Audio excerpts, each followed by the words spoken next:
नमस्कार, मी तुकाराम सावंके. आपण सर्वांचं पुन्हा एकदा आपल्या हक्काच्या स्वराज लाईव्ह या न्यूज चॅनल मध्ये स्वागत करतो. प्रेक्षको, आजचा आपला कार्यक्रम आहे टायगर अभी जिंदा है.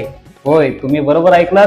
टायगर अभी जिंदा है हा कार्यक्रम मी आता आपणासमोर घेऊन आलेला आहे.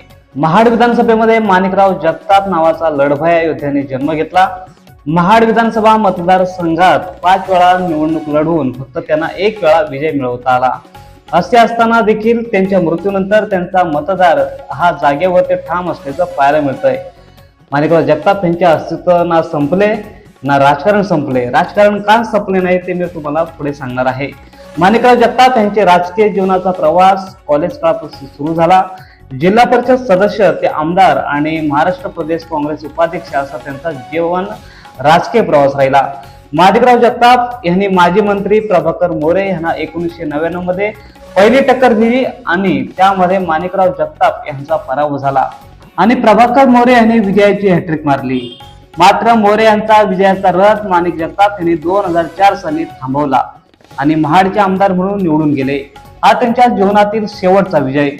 2009 ते 2019 पर्यंत माणिक जगताप यांनी शिवसेनेच्या भरतशेठ गोगावले यांना टक्कर दिली. मात्र विजय त्यांना मिळवता आला नाही.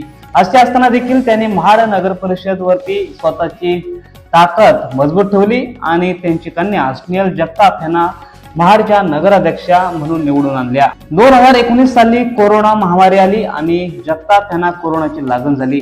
त्यामुळे जगताप हे मुंबईच्या खासगी दवाखान्यामध्ये उपचाराकरता दाखल झाले. मात्र तेथेच त्यांची प्राणज्योत मावळली आणि इथून एका चर्चेला सुरुवात झाली. जगताप कुटुंब संपलं, आता एक हाती भरतशेठ गोगावले यांना रान मोकळं झालं, अशा प्रकारच्या वल्गना सुरू झाल्या. मात्र टायगर अभी जिंदा है ह्या कहाणीला आता सुरुवात झाली. माणिकराव जगताप यांच्या कन्या स्नेहल जगताप यांनी काँग्रेसला रामराम ठोकत शिवसेना उद्धव बाळासाहेब ठाकरे पक्षात प्रवेश घेतला आणि थेट हॅट्रिक आमदार भरतशेठ गोगावले यांच्या विरोधात दंड थोपटले. स्नेहल जगताप यांनी महाड विधानसभेवर दावा ठोकायला सुरुवात केली. खेडेगावात स्नेहल जगताप यांनी काँग्रेस पक्ष सोडून चूक केली असे बोलू लागले. स्नेहल जगताप यांचा टिकाव भरतशेठ गोगावले यांच्या पुढे लागणार नाही अशी चर्चा व्हायला लागली.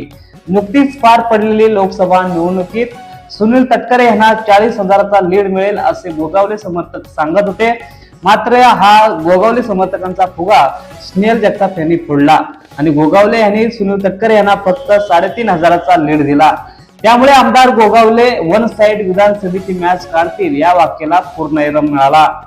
माणिक जगताप यांच्या कन्या स्नेहल जगताप यांनी काँग्रेस पक्ष सोडला असला तरी माणिक जगताप यांचा मतदार आजही स्नेहल जगताप यांच्या पाठीशी ठाम उभा असल्याचं चित्र नुकतीच पार पडलेल्या लोकसभेत दिसले. विद्यमान आमदार भरतशेठ गोगावले यांनी हजारोंचा निधी आणला असला तरी त्यांना स्नेहल जगताप हे कडवे आव्हान महाड विधानसभेत राहिल्याचे पाहायला मिळत आहे.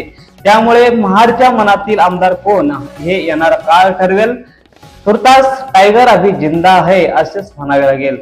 आजचा व्हिडिओ तुम्हाला कसा वाटला कमेंट करून खाली कळवा आणि चॅनल वरती जर नवीन असाल तर चॅनल सबस्क्राईब करायला विसरू नका. धन्यवाद.